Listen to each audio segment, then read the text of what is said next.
Morning guys, welcome to On the Level Racing channel. Very good morning. Obviously we're just getting over the amazing events from Aintree this week, and you couldn't have been more pleasing to see the first woman jockey to win the Grand National in Rachel Blackmore, and probably well deserved. What a season this girl has had. She dominated Cheltenham, and she's come out and dominated at the big race at Aintree, and she won it very well. And to be honest, couldn't have been more impressed. Other horses there, I was impressed over the week. Not really many took my eye. My Drogo, definitely a horse to follow. I think exceptional horse, won very well. And possibly next year's Arkle or maybe RSA winner. I think you can get 10s on the RSA and 14s on the Arkle. I won't put you off back in the horse for both races, really, at that sort of prices. Obviously, it depends how your season goes next year leading up to that festival.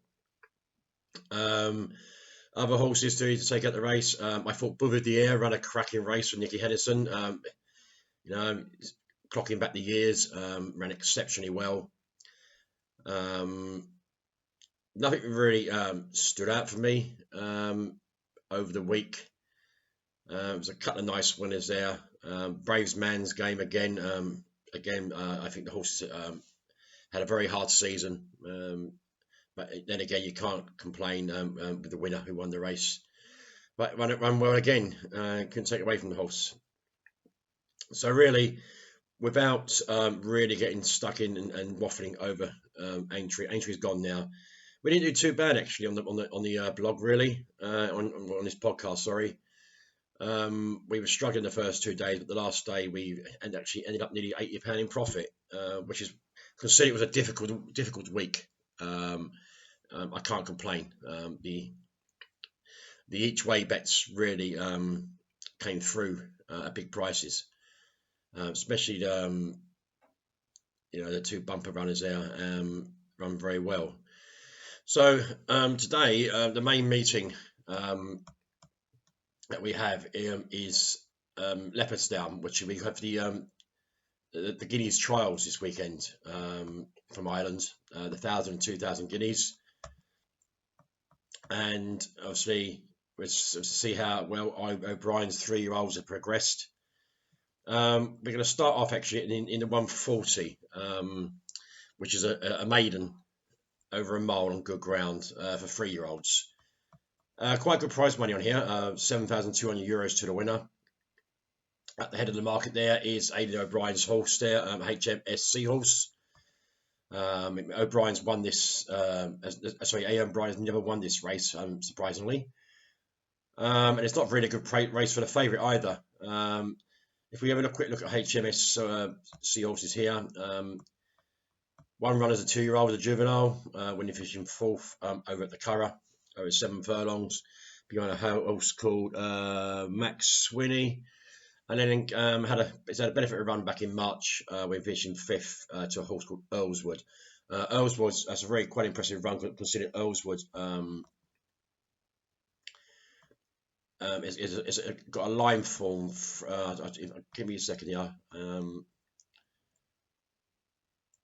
Earlswood's got a form line through Bolshoi Ballet, who's actually fancied for the Bay-Sacks, the Group 3 today.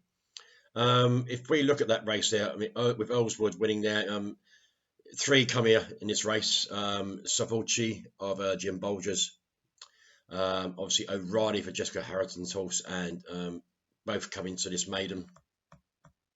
So I have to be respected on the fact that they finished it behind the likes of Bolshoi Ballet. But I'm going to actually go against the obviously the obvious here. Obviously O'Reilly, HMS Seahorse, and Savolci. They're all quite well levered weights here, 9 stone 7. HMS Seahorse obviously has the benefit of a run back in March, as I said, and also Savolci's had a benefit of a run as well for Jim Bolger. It's a very tricky event here, but I'm actually going to go with a newcomer here from the Paul Townley yard. Billy Lee comes in for the ride here at the top of the weights here, right at the top of the page here, which is a Corpse Pages, Corpse des Pages, I think it's called, or how we pronounce it again. Is it Corpse des Pages? It's obviously French. I have no idea if I've actually pronounced that correctly. It's side by Frankel, so the mile's not going to be a problem. It's got plenty of speed on the Damn Sire side, Invincible Spirit. And I just won't be surprised to see a credible run from this Frankel Colts here, Corpse de Pages. I would like to think that he's got a good draw in stall 10. It's benefited him and also the one you've got fear in the race is definitely Justin Harrison's horse, O'Reilly, who does get a nice pitch out in stall 12. So that will probably be each way avenue I would go. I mean, there's been a bit of money around for this horse, this Twiley horse. I mean, it's currently in 9-2, 4-1 in places, so that's where my bet will probably go for this race. I'm going to take on the two big stables. Next, I'm going to go into the 210, which is the first of the trials, which is the 2000 Guineas trials, listed event over 7 furlongs. The ground's turned out quicker this time round, which is good. And I really like the looks of here of Jim Bolger's horse here, Poetic Flair. Very, very nice colts by Dawn Approach. Now, Dawn Approach horses tend to thrive at 3, as we saw when he won the Derby. And I can't see this horse not running very well here. I mean, Damn Sire, Rock of Gibraltar, lovely, well bred. He's won 2 of his 3 races, which includes a Group 3, which he won the Killervilden Stakes here at Leopardstown over course and distance. That was very, very good run indeed. Kevin Manning will come in for the ride again. I mean, he beat a horse called Sapphi's Pride. He was rated at 95 at the time. And the likes of Ontario, of Aidan O'Brien's, who was rated 109. So I mean, Poetic Flair will get into this race off a nice mark 107, which is about right. But I do think, looking at this race, he's got a very good chance.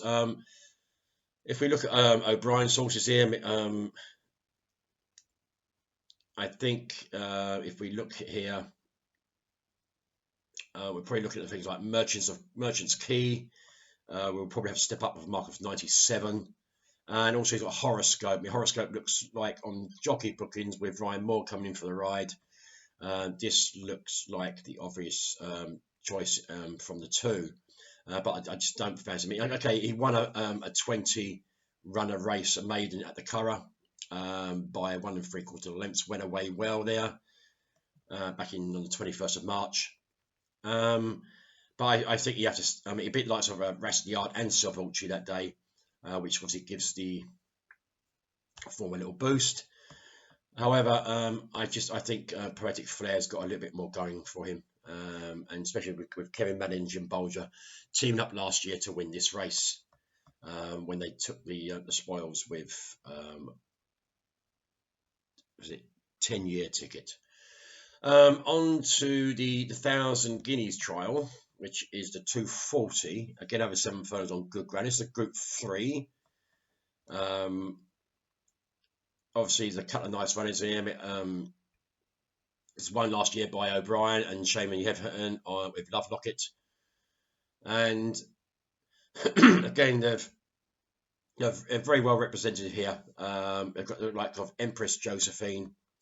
Nice filly by Galileo. Obviously, we'll get a good fair distance, more distance than this. Probably bred to stay 1.5 mile 6. Came at one by length and a quarter over at Nace on debut on heavy ground when beating a horse called New York Angel. Yeah, I was quite taken it.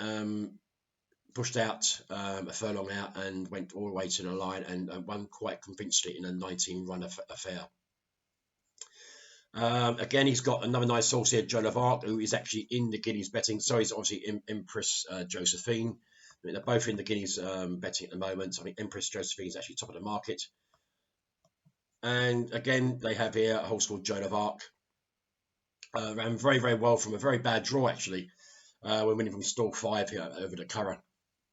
Had to come around the houses to win and stayed on really well inside under Ryan Moore to record a length and a quarter win in the maiden. on softer, heavy ground. We'll have to take it on trust that this horse will obviously adapt to the quicker ground. But again, being by Galileo, I can't see no reason why not. A little bit further down on the card, we've got Jessica Harrington's Lock Lean. Again, a nice filly by Invincible Spirit, so plenty of speed on the side. Got her just a reward when winning a maiden over at Cork, over 6 furlongs on good to firm ground. So there's no worry about the ground for the horse at all. He liked the quicker serve. She liked the quicker service here. She won that by 6 lengths, which was quite impressive. And she's probably definitely one to obviously to be on the right side here going forward. She have to prove that she can stand up to the 7 furlongs. She did foul in her debut. Donatia O'Brien, interesting, another filly by Galileo. She's come from a nice family. She's come from Galileo, Homecoming Queen, is a dam, and Holy Roman Empire, the dam side. Lovely pedigree. Ryan Moore comes in for the ride. She's around 5 to 2 in the market. She had a very, very busy campaign as a juvenile, notching up nice win. But she's already a Group 1 winner. She won the Morglare Stud Stakes when beating Pretty Gorgeous over at the Curragh. And then prior to that, she won a Group 3. She won the Silver Flash Stakes also. That was over. Yeah, she won the Silver Flash Stakes over course and distance on quick ground, and beating a horse called Pretty Gorgeous. Now, Pretty Gorgeous is a horse I fancy for the Guineas. So, cracking form. Hazel was back in 6 that day, quite considerably way back. So Shell is definitely a one to watch, especially overturning the second favourite for this year's Guineas. One at a price I was looking at earlier, if I just find it, was Kevin Prendergast's horse. Chris Hayes will come in for the ride, a horse called Memoir. Now, she's a lovely filly, again, by Frankel, out of the dam side of Shamadal. And the only one I'm concerned about her is that she won at Dundalk over 7 furlongs by a length and a quarter in a filly's maiden against her own sex. It's not the most fantastic maiden to win, and the fact is that it's on the all-weather as well. So that would be my little bit concerned. I mean, she is a good price, though. I mean, she's about 12 to 1, and she has been a market mover this morning. So yeah, it's a few there you can put in. Obviously, we're going to have to see how the transition for a few of these from the juvenile careers. Obviously, Empress Josephine, Joan of Arc, Lock Lean, all deserve a big mention in this race. And they are the main principals, obviously, and Shell. I mean, Shell, I think, is at the top of the market. As for winning favourites of this race, I mean, it's only a second run of this race, so it's not. We don't know what the trend really is on the favourites here. There's only been one run, but I do fancy Memoir each way. I mean, she's well drawn. I think it's stall 11. They seem to think anything below a mile here is low draw. Possibility. Consider the winner last year came out of stall 3, and stall 3 seems to be quite have a high return. Stall 3s and 5s, they have quite a high return on winning stats at Leopardstown, believe it or not. So yeah, so low draw could be obviously looking at it significantly, which is Empress Josephine at stall 2. Lock Lean will come out with the Rowells in stall 1, and Memoir will have to come around the houses if she wants to win. And Shell gets stall 10. I looked at the 3:15 as well at here this meeting. So it's 16 right here. It's handicap 4. You get paid 4 places on this race, most definitely. And I liked a nice little outsider here. She's right down the bottom of the weight series. Turbine for Dennis Hogan. John Sheridan comes in with a £5 claim. There's no reason why she won't run a good race. I mean, nice gelding by Cape Cross. Obviously, the stable's not going that well at the moment, and 0 from 25. He was seen winning here at Leopardstown. 2 runs back off a mark of 79, and 1 last year at Cork off a mark of 81. He comes in at a mark of 83. He's up £2 from last year's run. And I mean, at the bottom of the weights there, I can't see why he can't run a big race. The obvious danger, I think, here is going to be, obviously, 2 against the field here is going to be Leadership Place for Colin Keane. Nicely bred by Brazen Bow, so plenty of speed there. But we haven't, but this horse at Tens hasn't won on the turf yet.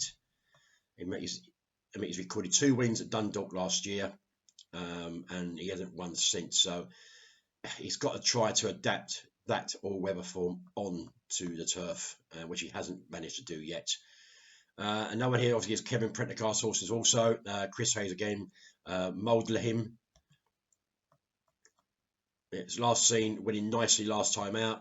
Again on the all-weather, winning by 2 lengths over 7 furlongs. In fact, it still hasn't put that form to turf, but has got better form than the favourite here on turf. I mean, it has had a couple of seconds, 1, 2, 3 seconds, 4 seconds in his career. So probably one to take out the race is Moldlehim also. At the top of the affairs here, we can have a look at Joyish of Sean Lynham's. Young Cross comes in for the ride. Again, a horse has been winning on the weather quite convincingly. 3 wins on the bounce at Dundalk recently. But again, there's another horse that has not put that kind of form onto turf. I mean, he hasn't won in this country since leaving France. And did leave Peter Fahey's yard last year.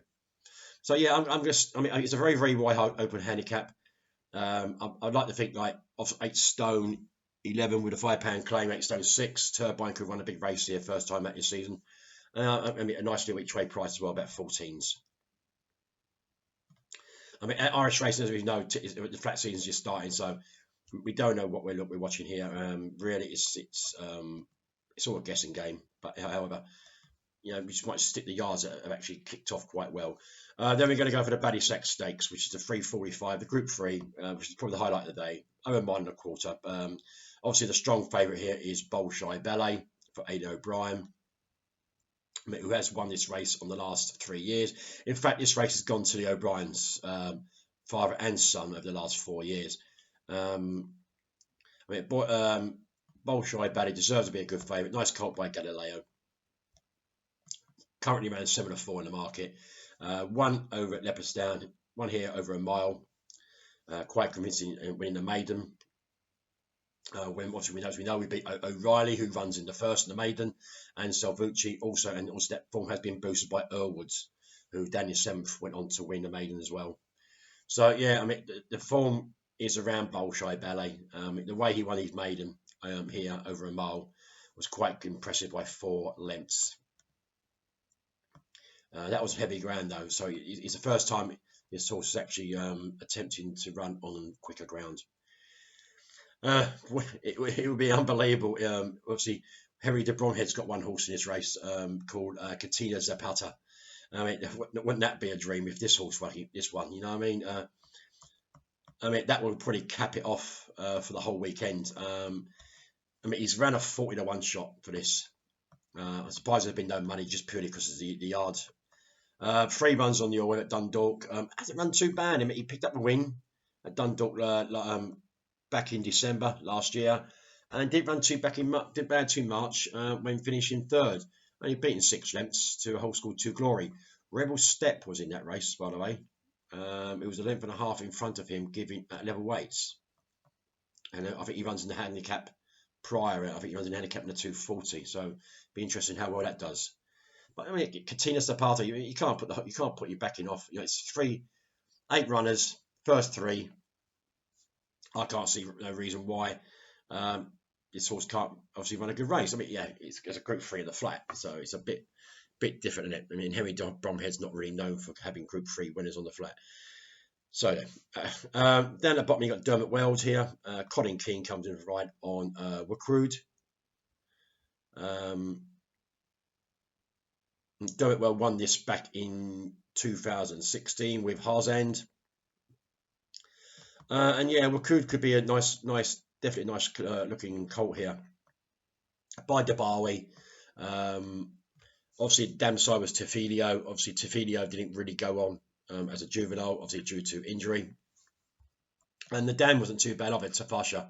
So it's a good pedigree here. Won on debut over a mile at Garum Park, and came out on the first run here when finishing second here at Leopardstown over a mile, 1 furlong, 9 furlongs on softer heavy ground, when beating ahead to a horse called Flying Visit of Jim Bolger's. Yeah, he stayed on well, we could, and probably I would have had him ahead of the market here. I would probably had him in at favourite for this race. Rebel Step again pops up there back in 8th, so yeah, I can't see why. I mean, Oisin Orr's run the horse, been on the horse 3 times, so now they've got the serious boys on board. I mean, no disrespect to Oisin Orr, but however, when you put Colin Keane in, obviously you're looking to take your first group race of the year. O'Brien here has got another nice looking horse here in. Nice looking horse here in Lockderg. Another colt by Galileo. Obviously, we don't know much about this horse. Won on debut at Dundalk. When beat a horse called Colour Sergeant by a neck. I mean, Colour Sergeant was quite heavily back for Gerlines that day, but he ran out well and led this close home over the mile. So there's no reason why this horse won't be able to step up to the mile and a quarter quite easy, especially being well pedigreed by the great Galileo. We've got a Franco colt here, Jessica Harrington's Taipan. Again, unknown quantity. Did win a maiden at Naas over a mile on softer heavy ground when beat a horse called Team of Firsts. Not strong form. Just going to look at this. Not the strongest form, but Team of First did come out and win at last month by 3 1/4 lengths. So there is a bit of form line there for Taipan. With O'Brien having such a significant hold on this race over the years, it's just, and it's just hard to, Donatia O'Brien, and Joseph got runners in this race. I mean, Joseph's got Isla Sark, nice colt by Kitten's Joy, and Donatia's got Fernando Vici, here, a nice Australia colt, yeah. He's had 3 runs. It's one of the most experienced horses in the race. 3 runs on turf, 2 being here at Leopardstown. 1 at Leopardstown over a mile last year, back in last July, when the maiden, and capped the year off when running the Juvenile Stakes Group 2 over a mile here at Leopardstown, when finishing wayward 4th, but did keep on side, kept on well inside the last furlong at the end, despite the 7-length defeat. So yeah, all these horses I would expect to progress as a 3-year-old, especially like horses like Galileo, and also horses like Frankel. So I'm going, I'm obviously to go against the O'Briens in this race is very, very dangerous. But Bolshoi Bally could come out and absolutely blitz this. That's what I presume. That's what the idea is. And it depends which O'Brien's going to win the race. That's what everyone's going to be thinking. But I'm going to take him on here with Jessica Harrington. I think this Taipan could be a very, very nice colt by Frankel. Not because of pure fact, because the horse is by Frankel. I just think he's got good form on his debut. And I mean, Frankel horses thrive at 3. So I think we could see a very big run from Taipan. In 8th in the field, we can have a nice. She's back. You can get 11-2 at bet 365, which I think is a cracking price. I mean, Bolshoi Bally's as short as 6-4, 13-8, 15-8 with Unibet. I'm going to now switch over to Warwick. There's about 3 races at Warwick I want to look at. So the first one is the 223, which is the second race on the card, over a 2-mile trip. Ground's going quick there. 17 go to run.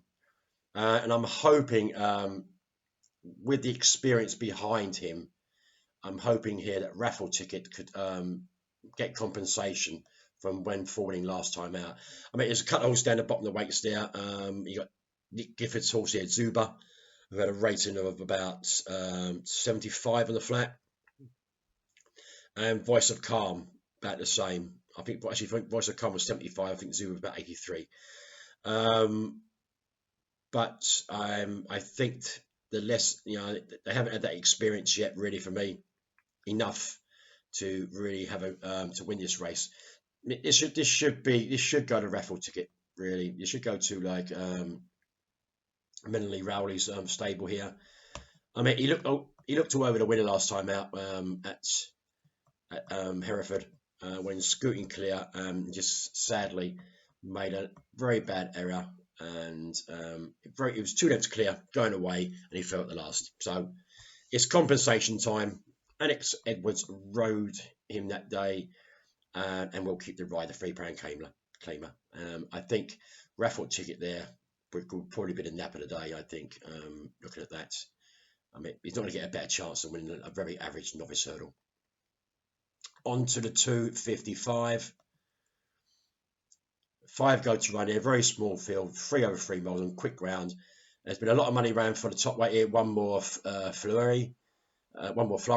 You've got Eyes Right, but the horse I like in this race, way down at the weights here, getting plenty of weight from everyone, and that's Diane Ree's horse here. Sean Bowen comes in the ride on Dunbar.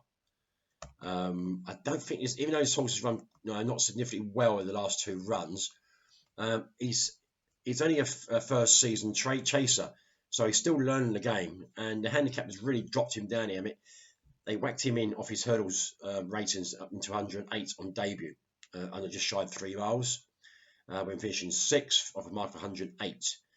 And then they dropped him down a few pounds. He was dropped down in trip, back in trip 2.5 miles, 2 mile 3, 2 mile and a quarter, of marks 107, 103, and didn't run too badly.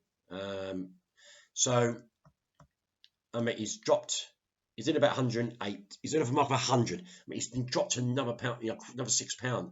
So the handicap is definitely giving this horse a chance to win a race. Despite he's the lowest rating, he's £10. He's £10 out from anything in this race. I mean, Eyes Right is nearest to him, 110, and the top rating, the favourite, is 122. So there's still improvement to come from Dunbar, and the fact that they've stepped this horse back up the 3 miles, considering he's been dropped a considerable lot of weight. So I think this is a very good chance for Dunbar, for Sean Bowen and Diane Rees to have a good crack here. And then finally, the 503. Now, I put this up as a horse to watch when it first run last time out. He has been drifting quite alarmingly this morning. He was 2 to 1. He's at 11 of 4 in places now. A little bit of drift on him. I'm not really concerned about it, but it's Paul Nicholls' horse, a Duke de Bourbon.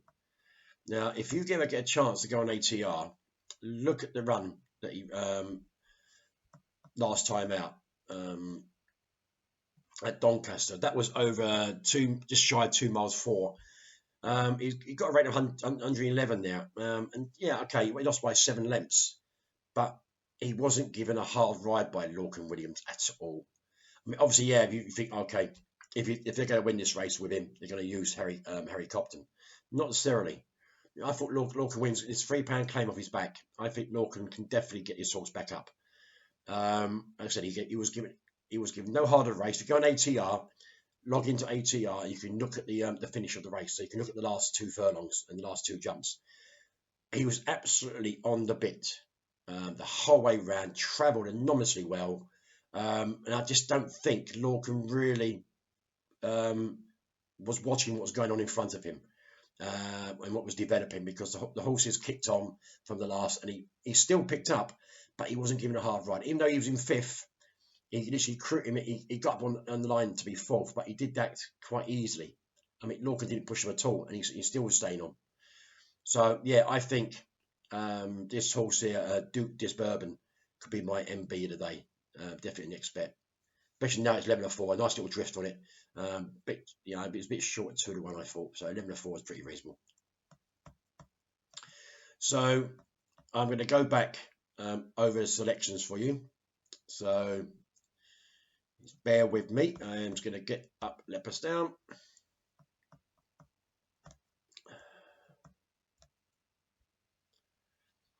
Okay, the 140 at Leopardstown.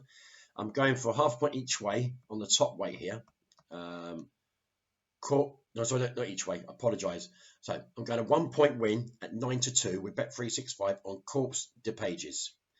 Obviously, I do believe that O'Reilly is probably the best horse in the race and probably the horse to beat. But I'm still going to stick my guns in and go Corpse de Pages. It's very open maiden for me. Into the 210. Again, this will be a 1 point win on Poetic Flair. I do feel that Jim Bolger winning this race last year, Kevin Manning on board again, and he's just lovely bred by Dawn Approach, and winning 2 of his 3 as a juvenile. I think I wouldn't be surprised to see this horse come on as being by Dawn Approach. So that is a 1 point win at 7-2 at Bet365 on Poetic Flair. Into the 240. Like I said, I'm going to have a little stab at this one. I'm going to have a half point each way. He's generally 10-1 with Bet365, but you can get 12s with Ladbrokes and 12s with Corals. That's half point each way on Menar in the 240 at Leopardstown. Then on to the 315. As I said, I do feel that a leadership race has to be watched. However, I am going to have a half a point each way at 16s you can get in some firms, but it's generally 12 to 114. So 14, we go to 14s. 14 in Bet365, half a point each way on Turbine. And in the 345,